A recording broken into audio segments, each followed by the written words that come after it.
possa se fazer presente neste ambiente. Que homem é esse? Que homem é esse que antes de encarnar na terra teve um espírito superior que veio avisar sua mãe da chegada desse homem, alertando-a da missão que ela tinha como mãe e da missão que aquele espírito que viera reencarnar através do seu útero teria no futuro da humanidade. Que homem é esse que teve a honra de ter um mensageiro para alertar sua mãe, para chamá-la à responsabilidade de receber como filho um ser especial? Que homem é esse que, esperado como rei, nasceu no meio do caminho, não no palácio, não no hotel, sequer uma estalagem, mas junto com os animais, num estábulo, acolhido por uma manjedoura? Que homem é esse que, mesmo esperado por muitos, recebeu a visita de 3 reis, que ao invés de ouro e joia, trouxe especiarias muito valorizadas à época? Que homem é esse que, quando criança, levado à cidade para fazer compras, os pais, retornando ao seu vilarejo, deram-se conta que ele não estava entre os membros da caravana, e assustados e desesperados retornam à cidade em busca do seu filho. Batem de porta em porta, perguntam: vocês sabem onde está o filho? E ninguém tinha notícia da criança. E são surpreendidos com ele sentado às escadarias do templo, em conversação com os sacerdotes. E quando questionado: filho, você nos assustou, não sabíamos onde você estava. Ora, pai, mãe, eu estou na casa do meu pai. Que homem é esse que, antes de iniciar o seu mandato de eleitor na terra, recolheu-se ao deserto e, durante 40 dias e 40 noites, ficou em meditação, em prece e em jejum, se purificando, se analisando, se permitindo refletir sobre a grande missão que viria enfrentar nos anos subsequentes? Que homem é esse que, numa bodas, numa festa de casamento, é alertado de que o vinho acabou e chamado por sua mãe, que lhe pediu muito carinhosamente que ajudasse os nubentes? Solicitou alguns trabalhadores que juntassem uns jarros de água e, naquele momento, usando o seu magnetismo, transformou água em vinho. E, para surpresa dos presentes, um vinho de qualidade superior àquele que fora oferecido durante o início das festividades. Que homem é esse que, no meio da multidão que o buscava, para e pergunta aos seus apóstolos: quem lhe tocou? Os apóstolos, aturdidos com aquela pergunta, disse: mestre, nós temos centenas de pessoas ao teu redor, como podemos saber quem te tocou? Porque ele sabia que um ser especial tinha tocado na sua vida. E a mulher, meio envergonhada, meio com medo: fui eu, Senhor. Mulher, por que me tocastes? Porque eu acredito que eu posso ser salva, que eu posso ser curada por ti. Jesus, mais uma vez, dando prova da sua humildade, responsabiliza pela cura. Tua fé te curou. E este mote, colocado desta forma, foi repetido durante vários eventos, colocando a responsabilidade da cura na pessoa que tinha fé e que buscava, através daquele mensageiro, a sua cura física e espiritual. Que homem é esse que, quando chamado para expulsar os demônios, como diziam na época, irmãos submetidos ao processo de obsessão, muitos deles no estado de possessão, apenas a presença de Jesus, o espírito de moral elevada, fazia com que aqueles espíritos inferiores que estavam obsediando as criaturas se retirassem envergonhados e com medo, porque sabiam que diante deles existia um espírito superior. Que homem é esse que, quando chamado pelos apóstolos, Senhor, tem uma criança ali que nós não podemos ajudar, se joga no fogo e na água alternadamente, e nós não temos mais o que fazer. E ele, percebendo que os seus discípulos ainda não tinham compreendido a grandeza dos seus ensinamentos, brada: ó raça de incrédulos, até quando eu estarei entre vós?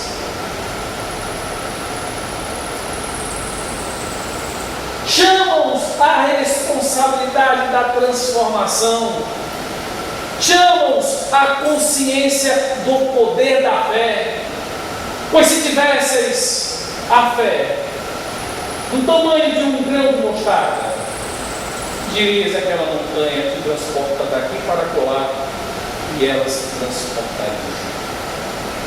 Nos alertando da necessidade de compreendermos o grande poder que nós temos quando estamos associados às leis divinas.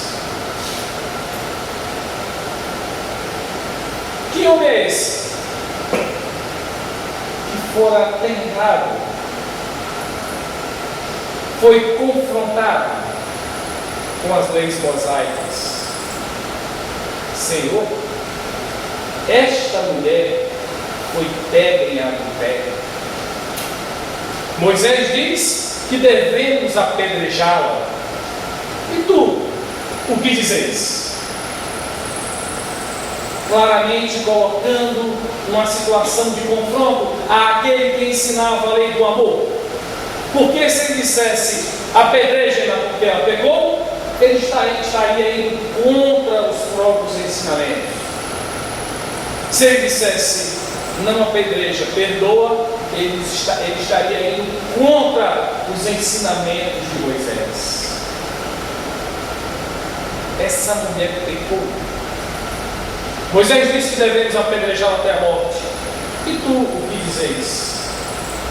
E demonstrando toda a sua inteligência, a sua compreensão do espírito humano, desafia aquele dentre vós que estivesse em pecado, atire a primeira pedra. Conta-nos o evangelista que todos se baixaram a cabeça, baixaram a fronte, envergonhados, e foram saindo um após o outro, os velhos saindo comigo. Será que a gente tem mais consciência dos nossos erros quando ficamos um pouco mais velhos? Talvez. Onde estão teus acusadores, mulher? Se foram, eu também não vos condenarei. Mas, da próxima vez, não volteis a pecar. Mostrando que o perdão é fundamental, é a base da transformação humana. E indicando que não basta perdoar, é importante que haja a transformação. a mudança, aquilo que nós chamamos comumente de reforma íntima, reforma interior. Evitando a superficialidade das relações, a superficialidade das palavras ditas da boca para fora, a superficialidade das aparências, para que não sejamos nós como sepulcros caiados, que são branquinhos por fora, pintados de cal, mas por dentro, podres de sentimentos, podres de emoções, podres de mágoa, de orgulho, de vaidade, de dor e sofrimento. E sejamos nós diferentes, transformando as nossas emoções. Que homem é esse que, quando questionado sobre a conduta de lavar as mãos antes das refeições, mestre, os teus discípulos não lavam as mãos diante da refeição, antes das refeições?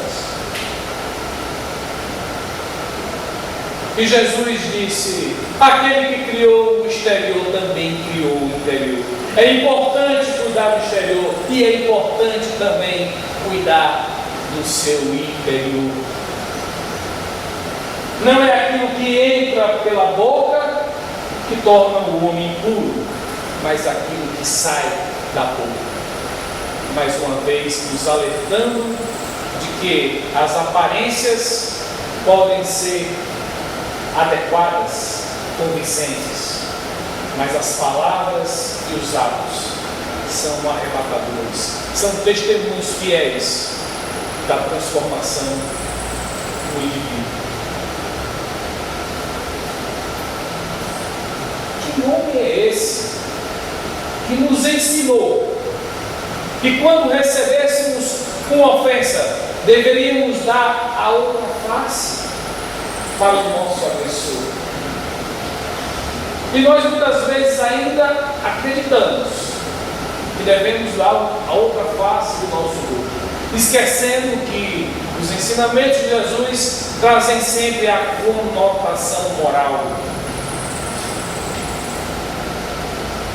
Que outra face é essa da ofensa, da agressão? A outra face da ofensa é o perdão.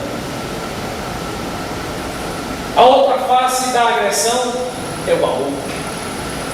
É a outra face moral que devemos sempre oferecer àqueles que nos agridem, que nos caluniam, que nos injuriam, que nos agridem física ou moralmente. O outro lado.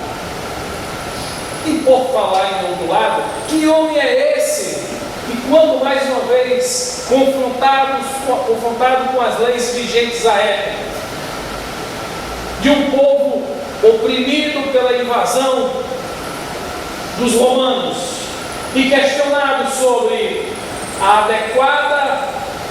adequado pagamento dos impostos ao Império Romano, se deveriam eles, os judeus, pagar a Roma os tributos. Se ele dissesse que sim, ele estaria desagradando ao seu povo, que deveria pagar os impostos, e eles não aceitavam o pagamento dos impostos, porque aquele governo não era legítimo da sua terra. E se ele dissesse que não, ele estaria se indispondo com as leis de Roma. Por que me tentais, diz ele? Por que me tentais dessa forma? Conhecendo o espírito humano, mais uma vez, pede para ilustrar o seu ensinamento uma única moeda. Pega a moeda na mão e pergunta: de quem é essa imagem? É de César, responderam eles. Pois dá a César o que é de César, e a Deus o que é de Deus. Fazendo uma separação clara entre o mundo material e o mundo espiritual.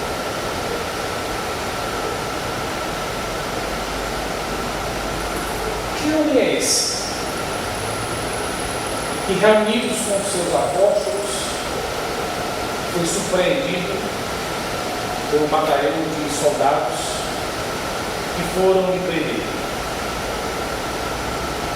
E Pedro, o mais afoito, puxou o seu punhal da cintura para defender.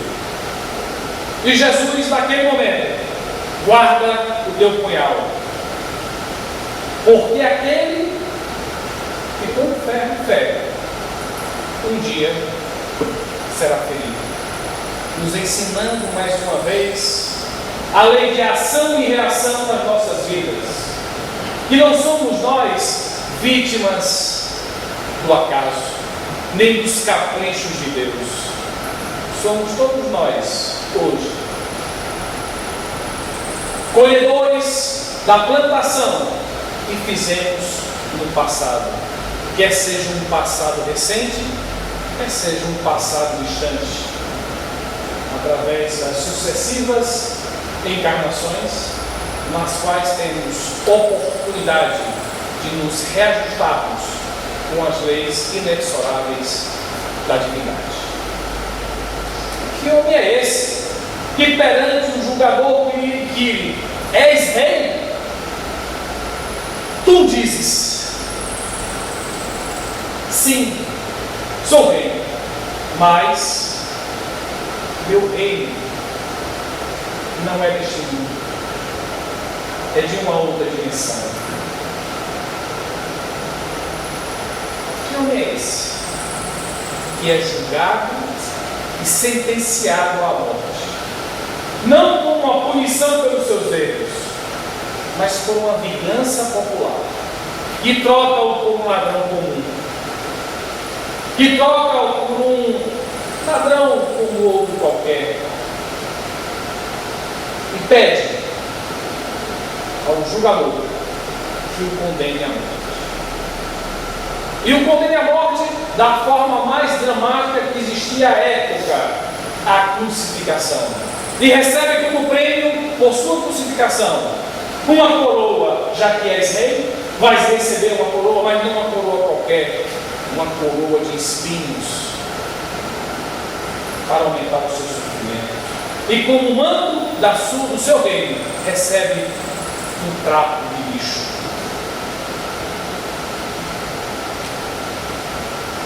Que homem é esse? E pregado à cruz. E se vocês nunca pensaram sobre isso, meus amigos, a morte através da crucificação nada mais é do que pregar os braços, as mãos abertas, os pés sobre algum pedaço de madeira tosca, e a criatura com o cansaço vai arqueando o seu corpo, premindo o seu pulmão, a tal ponto que chega um momento que ele não consegue mais respirar e morre lentamente com a dor do seu próprio corpo. Que homem é esse que, pregado à cruz, no momento crucial da sua vida, eleva seu pensamento para Deus e diz: Pai, perdoai-os, eles não sabem o que fazem.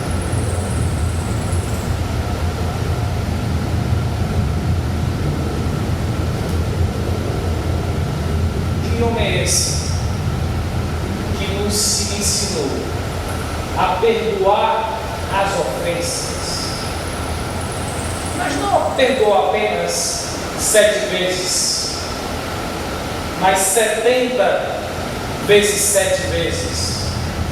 E como diz Chico Xavier, cada ofensa.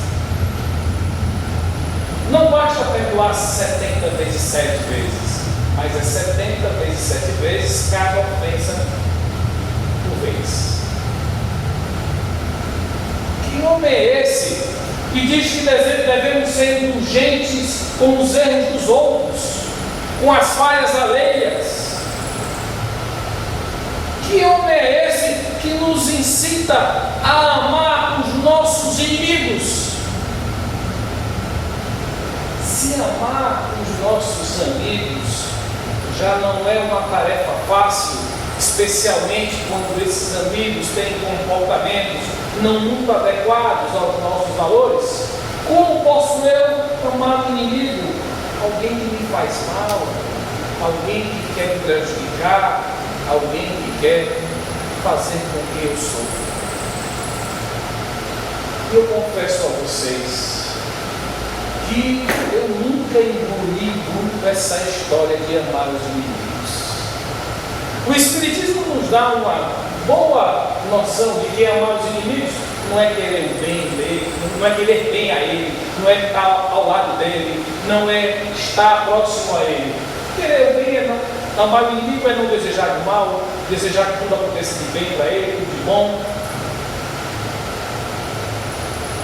E eu entendia isso muito bem, mas isso só ficou realmente claro quando eu fui estudar o que é amor.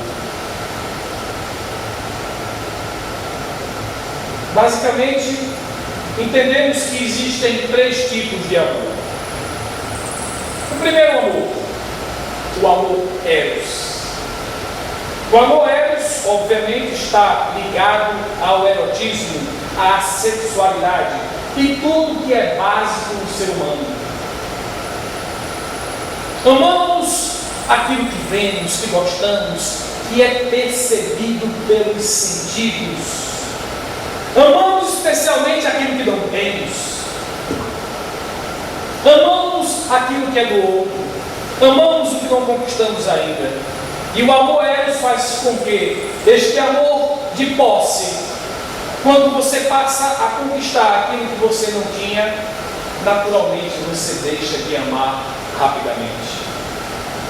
Se vocês têm alguma dúvida disso, basta olhar os brinquedos que seus filhos e netos ganharam no último Natal.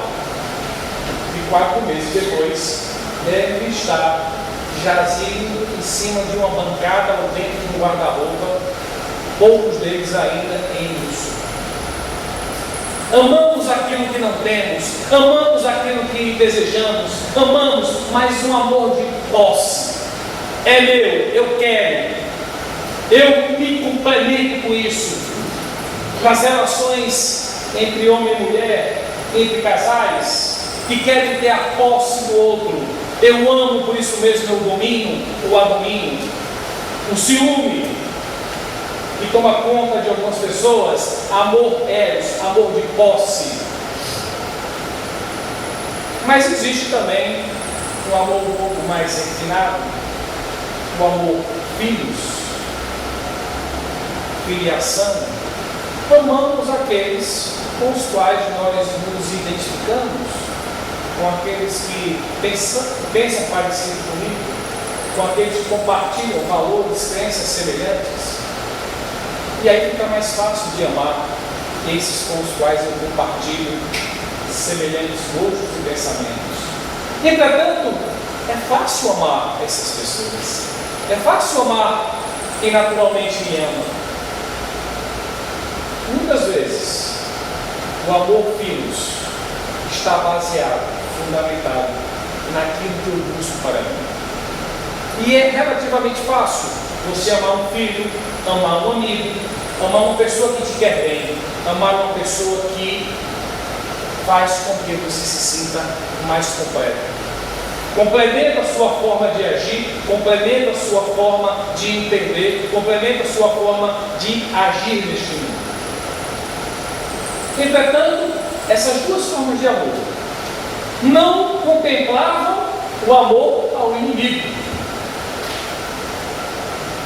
Finalmente, chegamos ao amor ágape. E o amor ágape, por incrível que pareça, meus amigos, não se refere a sentimento, não se refere a emoção. O amor ágape refere-se à decisão de amar. No amor eros e no amor filhos, eu amo o outro porque eu gosto do outro, porque eu quero o outro, porque eu desejo o outro. No amor ágape, eu amo o outro porque eu decido amar o outro. No amor eros, no amor filhos, eu amo o outro por aquilo que ele é. No amor ágape, eu amo o outro por aquilo que eu sou. Quando eu entendi o verdadeiro sentido do amor pregado por Jesus,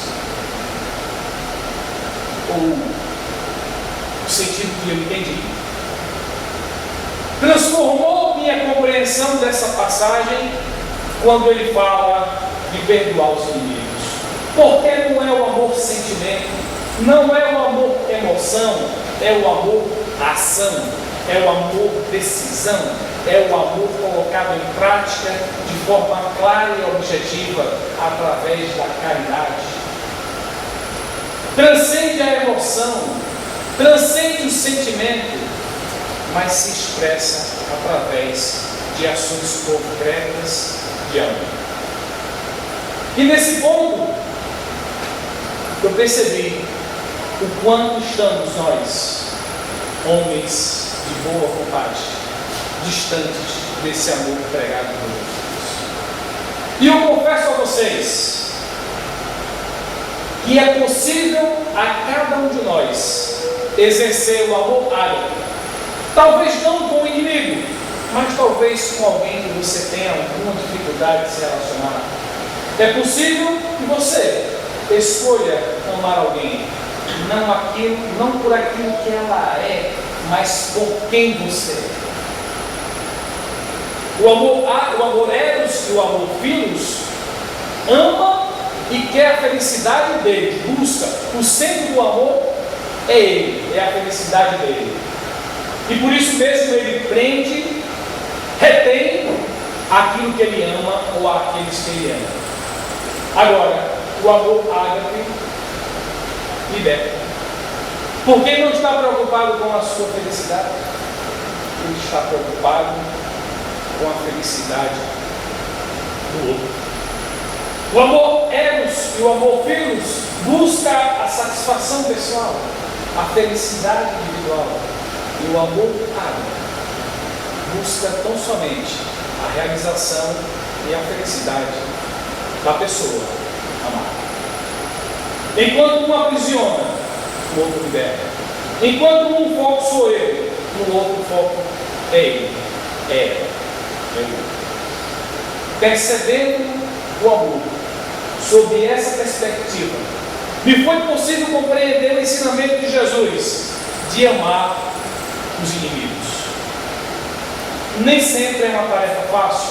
Entretanto, se nós separarmos a emoção da ação, o sentimento da razão, fica fácil percebermos que é possível você amar até o seu inimigo.